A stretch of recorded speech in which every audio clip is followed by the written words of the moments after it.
Hi there, welcome to FMCG by Alex. My name is Alex, and today I would like to talk to you about the cost of distribution. So, when you sell something and you set a price, you need to know what your actual costs are to produce it.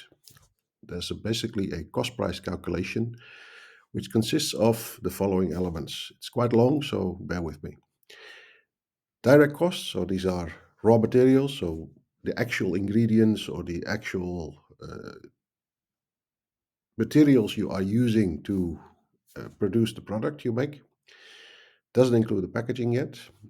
Labor costs, so the time the people are using to create it, so the manual labor you're putting in. Then manufacturing overheads, that could be anything from machinery to electricity to whatever is used in order to create a product. So let's say you are doing home industry and you're baking cookies. Now the oven is actually something that uses power. That power is has a cost. The energy that is used that needs to be included in the manufacturing overheads. Then production tools and supplies. So for just to stick with the baking cookies idea, you need tools to bake the cookies, like a mold or something like that to put the cookies in, a big bowl to make the mixture. All these things are needed, including some disposables, like maybe gloves to have something for mask for your mouth, a hairnet to actually make sure your hair doesn't go into the cookies, that sort of stuff. This is something that, of course, expands greatly to the point where your production capacity is increasing. So multinational companies versus you baking cookies at home and putting them in a bag and selling them. That's a big difference with regards to scale. Then you have indirect costs. So you have the factory overhead. So that's actually the rent, the all the amenities actually that are in the factory basically. Then equipment depreciation. So as long as you, now sticking with the oven again, if you use the oven, it's wear and tear. So you can only use an oven so many times before it needs to be cleaned. It needs to be maybe replaced, repaired, etc. It can break down.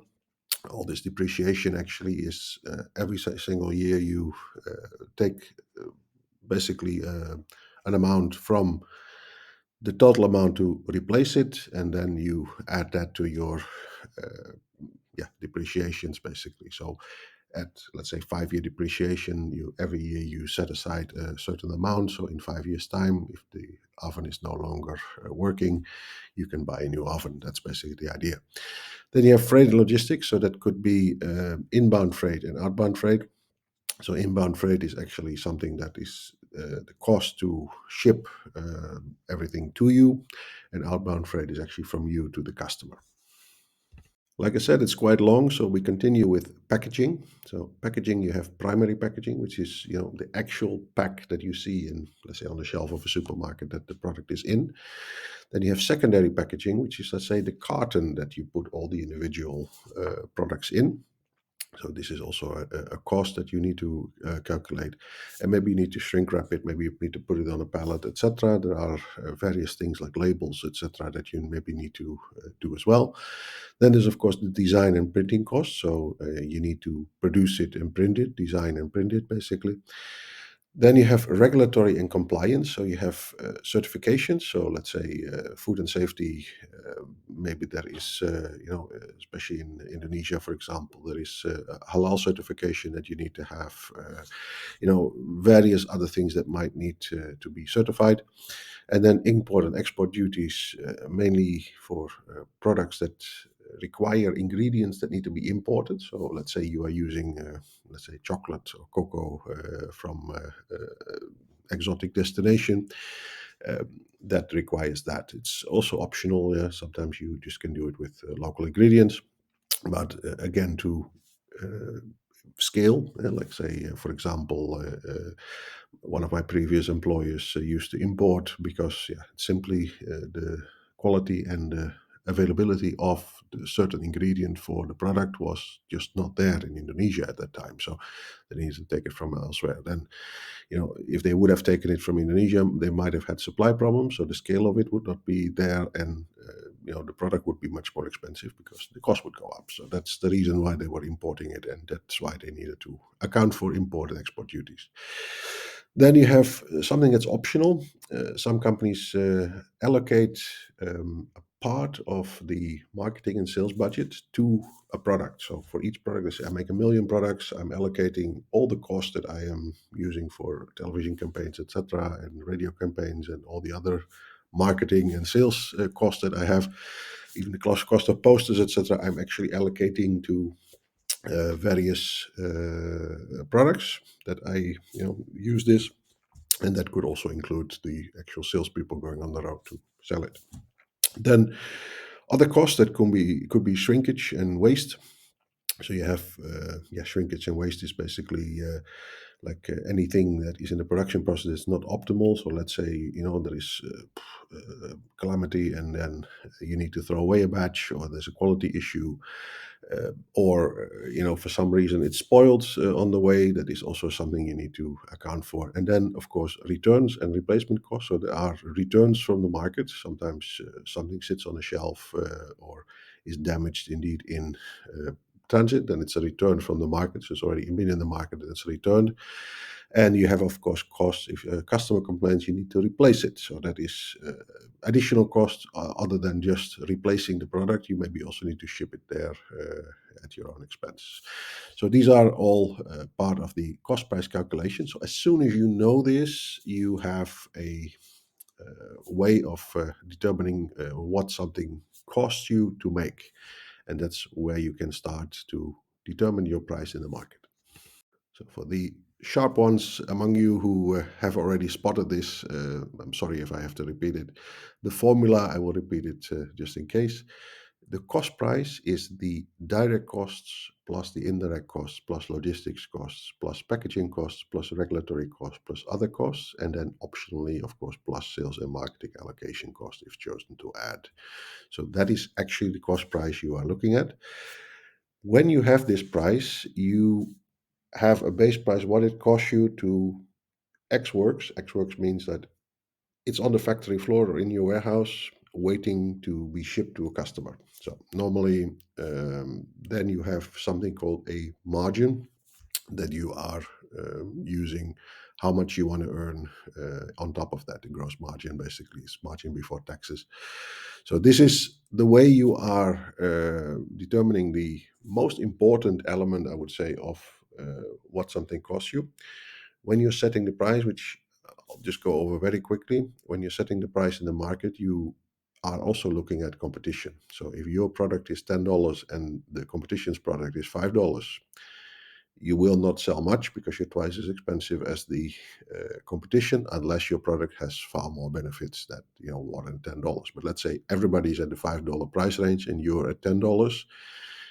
You need to know what your competition is able to charge for a product. So this is actually something that requires this market research, where you are benchmarking all of the competition, all of their features, all of their prices, all of the quantities they're selling, quantity, quality, price, etc. All these value drivers basically for various products. So let's say if you're twice as expensive, but you're also twice as good, and people are willing to pay that for let's say, you make coffee and you have gourmet coffee versus, cheap instant coffee, yeah, then of course the price difference is something that the market requires you to, or is okay with to pay extra for it. However, if you have cereal and all the cereal is at a certain price, and there is no distinguishing factor for your cereal to be more premium or command a better price, it's more healthy, has less sugar or whatever, basically, you're just on par with everybody else with that, and you're twice as expensive, yeah, that will be a problem, obviously, for you to distinguish yourself. Now, this is basically what helps you. If your product costs you $5 and everybody else is at $5 to sell, it costs you at $5 to make, yeah, then of course you have a problem. The idea is also that as soon as you know all these cost drivers for your product, you can start looking at alternatives, like where can I make it cheaper? Where can I, is the labor element a very big factor? Maybe choosing another location to do your production is a viable option. Maybe packaging, maybe design needs to be less complicated. Maybe you need to buy more in bulk to actually drive down the cost. Maybe the raw materials you need to book in advance.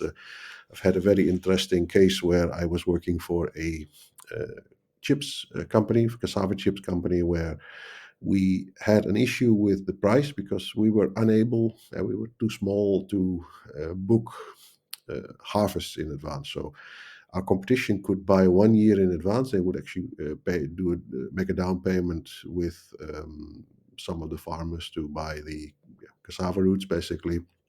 Um, at a certain price, which meant that they had the price they wanted. They were very much able to determine the price for in advance for their product, while we were really very much at the mercy of market fluctuation. So they could buy in bulk. They were much bigger than us, so they could really command a much more bargaining power to the farmers that they were buying from, while we were really looking at, okay, what's the day price in essence. So this is one of the things that booking this quantity in advance that can have a certain advantage. One of it is, of course, you can get the price you want because maybe you command more volume, but also you know exactly what it's going to cost you to produce it. So, and that makes it easier to budget, and it makes it easier to determine your cost price, obviously. So these are things big companies, of course, have an easier time doing than you when you bake cookies in the home, and maybe it's if the price of flour actually goes up tomorrow. Yeah, not very little you can do because you only buy one bag a week, maybe. So that's for your neighbors and your friends, basically. So that's something that you can't really determine very much. But looking at suppliers closer to the source, like buying directly from farmers, trying to do certain deals by maybe in a buying group. If you have multiple people who bake cookies at home, that you combine and you are going to buy together the ingredients. That is also something that on the retail side they do, and they have buying groups for supermarkets, so multiple supermarkets, individual supermarkets who are their own boss, combine their buying power and buy together from suppliers to command a bit of volume. Now, that's something that you can do as well as a manufacturer. Doesn't mean that only small manufacturers should do that. Maybe larger manufacturers also can do that. Small, medium enterprise is the most common one, obviously. Um, Normally, there are these SME, so or in Indonesia UMKM organizations, which combine a lot of people who are members of these organizations, where there's a great opportunity to coordinate this sort of thing. We say, oh, let's buy the packaging together. Let's buy the raw materials together. Who of you all needs this? Then, let's buy in bulk and command a better price. So these are ways of pushing your costs down, because suppliers also would like to sell, of course, large quantities rather than small quantities. If you buy small quantities, delivery cost is just as much as the larger quantities in usual. So that sense, it's for them better to have customers like that. So just to give you some tips here on how to proceed with this. This is an exercise that we have done on multiple occasions in manufacturing companies I work for also, where very difficult to sometimes to get to the bottom of the cost price calculation, where you have a lot of hidden costs, a lot of subsidies, a lot of like undocumented transactions, basically, where or undocumented, I'm saying, like things that were not always easy to find in the administration, basically. So it's there, but maybe misallocated under a different ledger, basically. So in the end, these things are definitely for a CFO, a financial director, is actually very difficult to get to the bottom of it. And that's usually the first thing you should do actually when you enter a new company, is going in there. And for you guys, if you are in sales or marketing, it's also very interesting to see this, because um, I would say, you can be very much focused on your own little piece of the company and say, okay, I don't need to know anything about logistics. I don't need to know anything about cost price. I don't need to know anything about finance other than my own budget. Now, that's not entirely true, because if you understand better what are important things for, let's say, the finance department. Accounting and finance are usually, budget holders in this case, or they need to approve the budget that you are spending.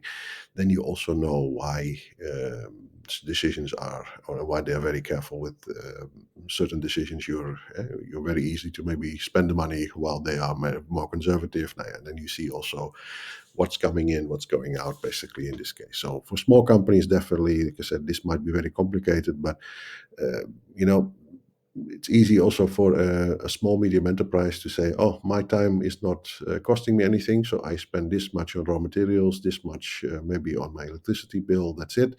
If I make it at home, I'm not counting my own time. Now, that's something that is okay if you are baking cookies and you really love to bake cookies, but if you bake cookies every single day, day in, day out, and it becomes a real business, yeah, then you need to start actually also valuing your own time and also the other cost drivers in this entire schematic.